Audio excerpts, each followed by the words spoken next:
doing 4.2, problem 1. So the first one says take the derivative of this product. So basically we're going to have product rules and quotient rules here. I'm probably going to have to split this into 2 videos. I'm going to run out of room. So we'll call this one part A. All right, so I'm going to just do this a little bit faster than we did before. Product rule again. And again, with the product rule, it really doesn't matter what order you put this in. It's got to be like the derivative of one times the other plus the other times the derivative of the first. So I usually start with the derivative of the first one. We'll get 10x, derivative of 1 is 0, times the second function, 4x plus 3, plus that function times the derivative of the second one, which is just 4. And then we'll go ahead and simplify this. Distribute, we'll get 40x squared plus 30x. Distribute the 4 here, plus 20x squared minus 4. We'll combine our like terms. We got a couple of x squared terms. 60x squared. We've got an x term, 30x. And then we've got a constant term. So that's part A.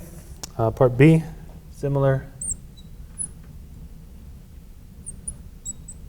So I'm going to go ahead and just write the root as a fractional exponent right away. So we get x to the 1/2 plus 2. So the derivative here, let me see if I can squeeze it here. First function, x plus 1, times the derivative of the second one.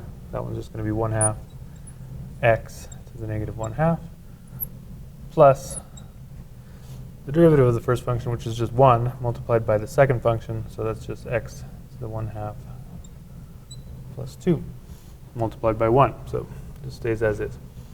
We can see if we are going after we distribute, if we're going to get any like terms here. So that's going to give us, if I distribute that there, x to the first power, x to the negative 1/2 power.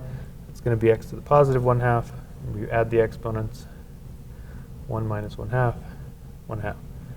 Distribute it to the second term, I'm going to get plus 1/2 x to the negative 1/2. And then the other terms just stay as they are. And then we check, do we have any like terms? And it appears we do. We've got a 1/2 x to the 1/2, and then another x to the 1/2 there. So this gives us 1 plus 1/2, so 3/2 x to the 1/2. That term, nothing like it, so we'll just leave it as is. So 1/2 x.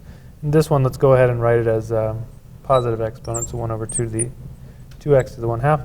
And then we've got the plus 2.